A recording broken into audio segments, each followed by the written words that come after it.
Hi everyone, it's Sandy B. Stitcher here, and I am here to do a Flosstube update on my cross stitch.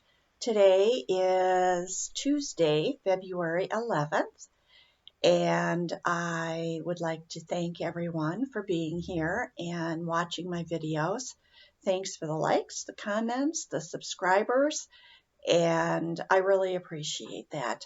I hope I have some things today that you'll like to see. There are a few comments that I have not hearted yet. Been a little bit busy, but I will get to those. I've already read them. I just haven't had a chance to pull them up on my computer and tap that little heart button there. But I love all of them.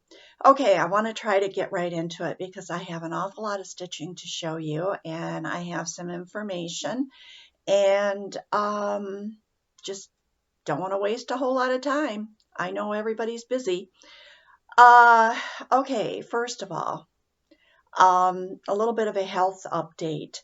I lied to you guys. Over the last few videos, I kept telling you that I was fine, and I really wasn't totally fine, but I really wasn't ready to talk about stuff that was going on yet.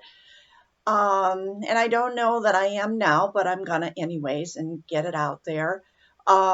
First of all, I had been having a horrible time with my stomach. No pain, but just my stomach aching all the time and just not being able to eat very much. And so I went to the doctor last week, and I have to see a specialist, a gastroenterologist. I think that's how that's said, but I can't get in until the beginning of March. They think they know what the problem is. Basically, back in when I was in my 20s, in 1976, mid 20s, I had gallbladder surgery, and it was back during the time when they split you open like a 10 to 12 inch incision, long before the days of just the little tiny incisions. And I had my gallbladder removed. Fast forward to around 2001, 2002, maybe 2003, somewhere in there, early 2000s, I started getting really, really sick and stomach aching and problems eating, and had every test under the sun, and they couldn't find anything. And eventually, I started running a really high fever. And when they actually got me in, when I got into the emergency room, I think I was like running a fever of about 104. And they put me in the hospital. And after many more tests and doctors coming in, they finally sent this gastroenterologist in to see me. And he asked me some questions, and right away he said he knew what was wrong. He said that my liver bile duct had become blocked and then infected, and that's what was causing the fever. So there's a special procedure, and I can't remember exactly what it is. I think it's an ERCP or something like that. If you're in the medical profession, you would know. But anyways, they apparently put you to sleep, put a tube down your throat, and they're able to go in and clear out this duct. They didn't do it anywhere around here, so they had to take me by ambulance into Cleveland. I had the procedure done there and then was taken back to the hospital, and I was good to go. I felt fantastic. Well, fast forward again now to 2019, 2020, and it's the same symptoms again, except without the fever. So I think, and they think, that that liver bile duct has gotten blocked again, and it's not infected. So it's not causing me to be that sick or to run the fever.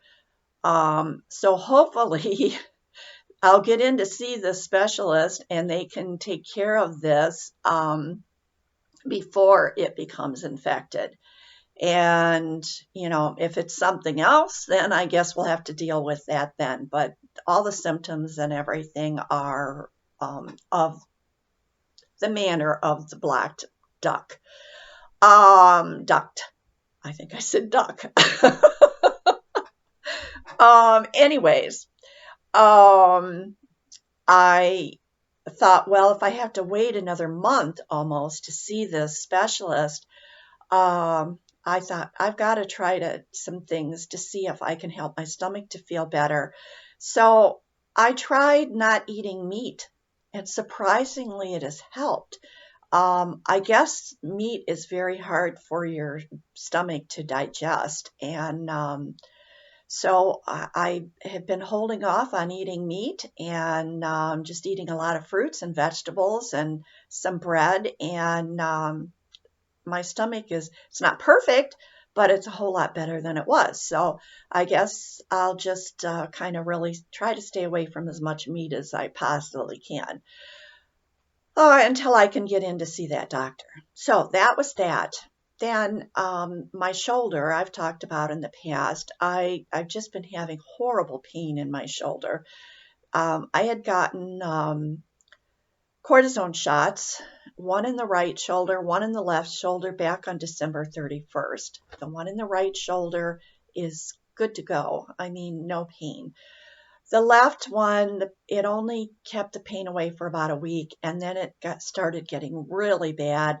Then it started with this, when I would move my shoulder, it was almost like this clicking in there and horrible. It would hurt terribly.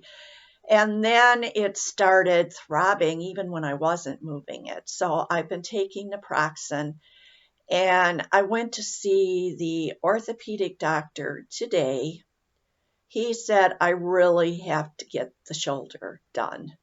And I guess there's two types of shoulder replacement. One, it depends on whether your rotator cuff is stable and usable.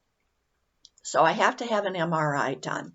So I have to wait for my insurance company to approve the MRI and get that, then go back to see him, and then they'll tell me which shoulder replacement I will need. And then we're going to go from there. So that may really interrupt my stitching for a while, but thankfully it's my left arm, not my right, and I'm right-handed. So we'll just have to see what happens. So anyways, that's the health update. That's where I've been. And I was trying to just pass it off that everything was going to be hunky-dory, and not quite, but we'll see what happens. Okay, I won't bore you with any of that anymore. Couple of things that I did want to tell you. One is remember I told you I didn't think I was going to use Pattern Keeper? Well, I kept hearing on all the Flosstube videos, everybody is doing Pattern Keeper. And so I fell down the hole. I ordered a new tablet to just use Pattern Keeper on. I was able to get a Lenovo 10-inch on sale, so it was at a price that I felt I could afford. And I contacted Haid and ordered PDF copies of my 3 Haids that I had originally ordered those in printed form only. So they have now sent me the PDFs. They're sitting in my email, and my new tablet is supposed to deliver tomorrow. So when it does, I will then download, I think it's called Dropbox, that you use to put the PDFs in, and at least if I'm following everything correctly. And then I'm also going to download the Pattern Keeper app, and then attempt to go with my mini mount cabin home and fill in what I've already stitched and see.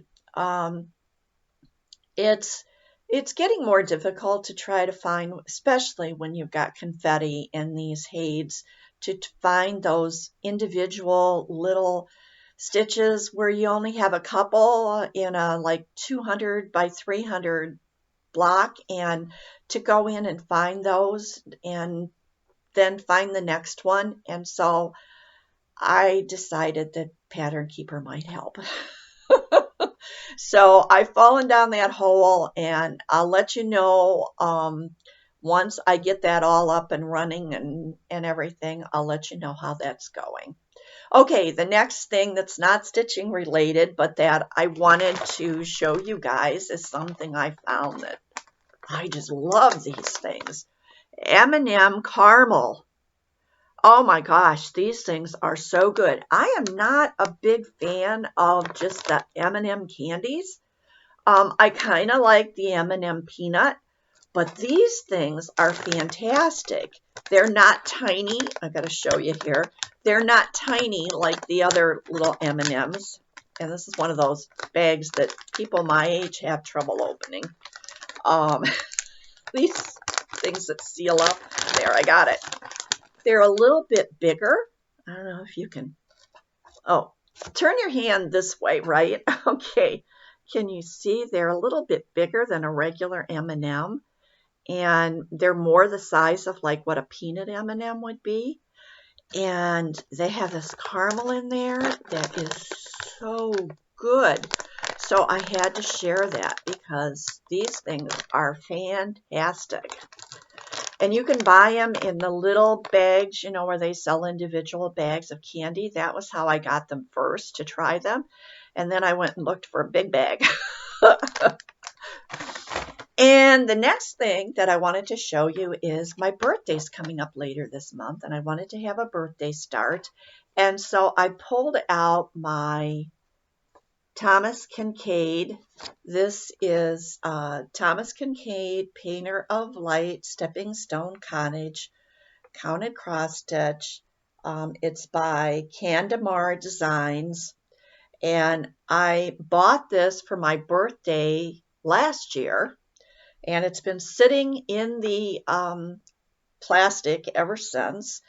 And it's a 14 count. It comes with white Aida, which I pulled it out and it's stiff as a board, so I may not use that. And I didn't measure it yet, but a lot of times these kits don't give you what I would like to have as extra fabric. So I may use some fabric that I have up there. And I opened it up and the floss is just in there in a great big bunch.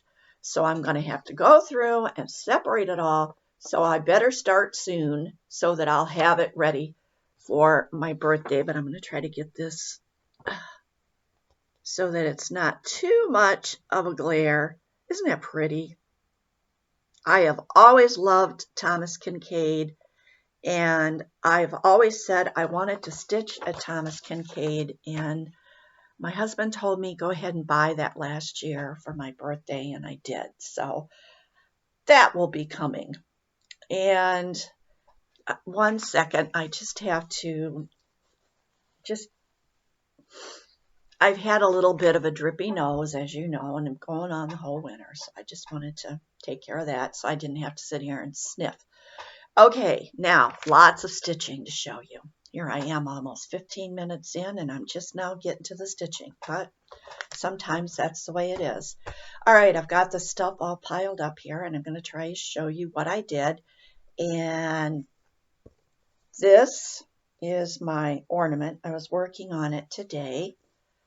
I started this for the, boy, I just don't feel like the light is just, let me see if I turn this light off.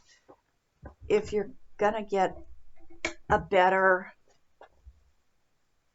no, I don't know. Well, maybe that is a little better. This is called Glad Tidings. It's an ornament from the 2019 Just Cross Stitch Christmas edition, or Christmas magazine, or whatever you want to call it. And I have to finish this stocking here, and then there'll be one more here, and the cat's tail, and then a little bit more here, and then this is Glad Tidings. So I just have to finish the lettering out, and this will be done. So probably by my next video, you'll see this finished. So that is glad tidings. And then let's see, what do I have next here? Okay, next is for a sale for Crusted Finish line, and all the sales that I've been working on are Crusted Finish line, so I won't keep repeating that. This week we're doing a back to basics sale, which means get something out that needs backstitch. And my birdhouse needed backstitch, and I'm hoping that's showing up. And so I did a little backstitch yesterday, and I'm going to go back in there. Each day I'm going to try to go in and do a little more. A lot of the backstitch is done, but there's still some that needs done. I'm going to try to get this completed. And so this will be a finish by the end of the month. We'll see. Okay, the next one that I have here, and let's see, do I have the zippers closed? Probably. No, I was open and I closed it. All right. I worked on, for another sale, it was Stitch on a House. I worked on Poinsettia House, Little House Needleworks. And I will show you where I've got to on that. This one should be a finish soon also. And this is on, Autumn Under the Sea Fabrics. It's 14 count. And I used the called for, I can't remember exactly, but there was some fancy flosses in here and some DMC. And as you can see, I've got the house almost done. I ran out of that color to finish the house there. That's Clay Pot, Classic Colorworks. And then I have to do the flowers over here and finish the border. And then this one will be done. So I see a finish in my future. All right, next one that I worked on is Quaker Diamonds. And I worked on Quaker Diamonds for the Stitch-a-thon. And here is Quaker Diamonds. Boy, the picture I'm seeing on my screen is horrible, and I'm hoping that what ends up is a lot better. So there is Quaker Diamonds. And I am doing this on 14 count Dense Fog Ada. And it's not the Valdani, it's a conversion to Weeks and Gentle Arts. And we're getting there. Back up here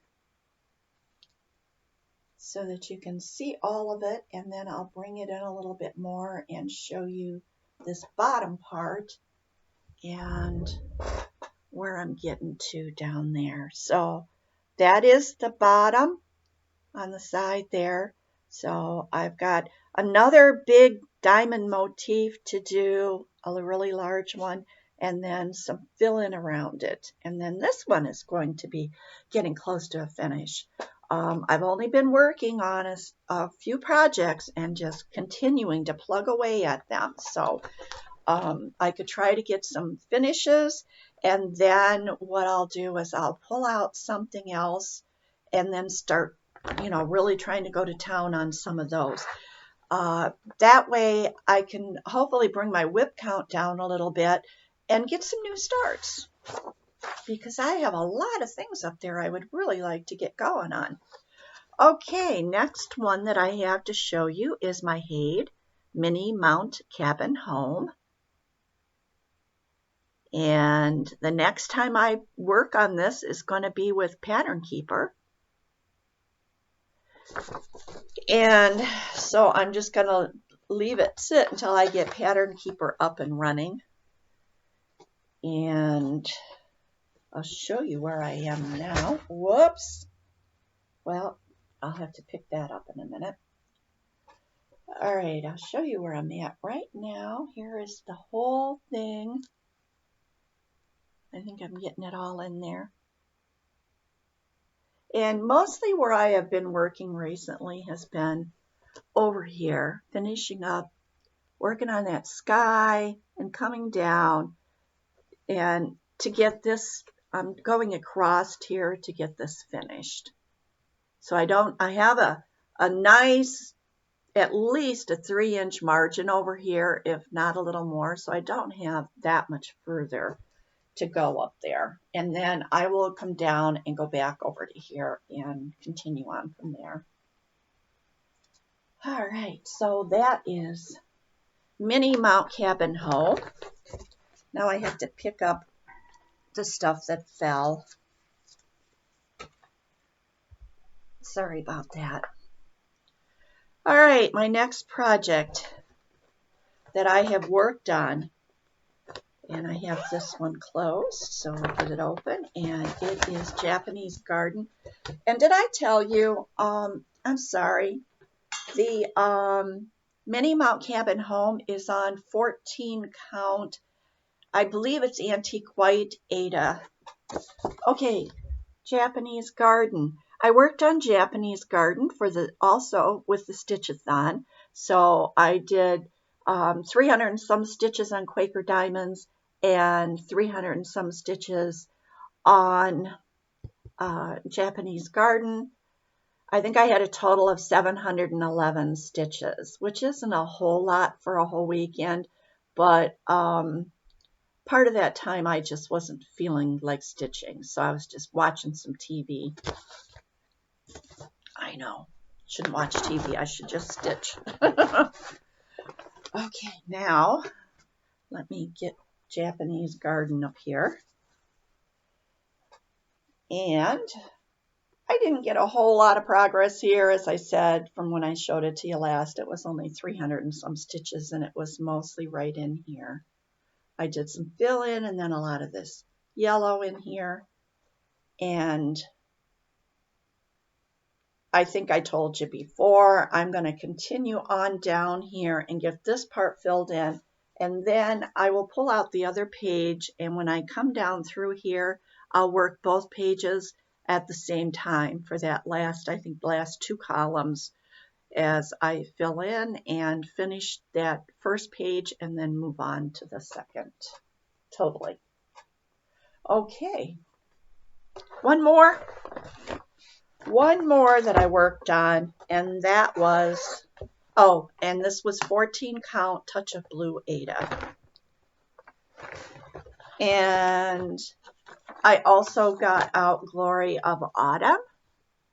There's several people that are stitching this currently that I see on Instagram, and so it made me want to get mine out and stitch on it a little bit. Oh boy, there, that's a little better. This is a Dimensions kit, and this one I am doing this on the Ada that came in the kit, I think. I'm pretty sure I am. It's an ivory Ada, 14 count. Pull these threads down here. I don't have a whole lot done on this one, but I do have some. And I also wanted, the reason why I stopped stitching on Quaker Diamonds was I ran out of a thread that I needed for the area that I was in, and I didn't want to move on until I could complete that, because I like to get one section done at a time, so I know where I'm at. I don't like to go all over the place. So there we are with this one. I was mostly filling in over in here, I think. So that's where we're at with Glory of Autumn. And so I think that's all the stitching that I did. And I already told you that my plans are for later on this month. My birthday is the 25th. And I will try to start that Thomas Kinkade on or around that time. A lot of it's going to depend on when I get scheduled for this MRI. And I also, on the 19th, I have an appointment for Bob to go to see this new neurologist.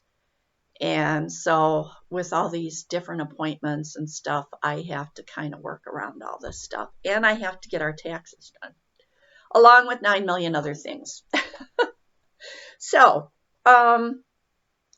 I think that I covered everything that I wanted to cover. I tried to get all those incidental things talked about first before I talked about the stitching, so I wouldn't forget any of those. So I think that's it for this time. I will try to come back and see you again soon.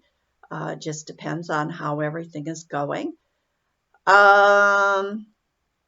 I finally convinced Bob to get a cane, and the day that I went to see my family doctor about my stomach, he fell once before we left home here outside getting in the truck.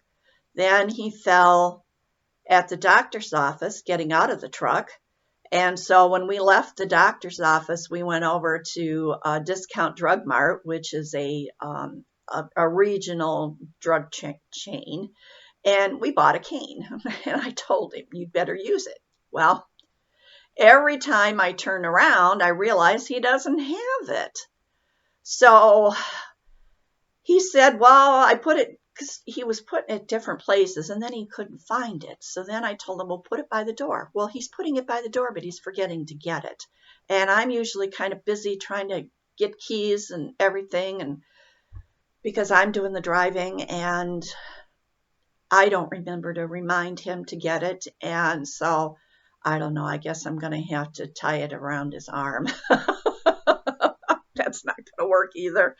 Oh, well, but I've got to keep working at him, trying to get him to remember to use it. But I guess that's it. I'm just rambling on now. But I will let you all know what's going on, and I'll be back as soon as I have some stitching to show you. And hope everyone is well. I've been picking up some new subscribers. Thank you very much. And I hope that you enjoy my stitching. And I apologize for all my rambling, because I do tend to do that.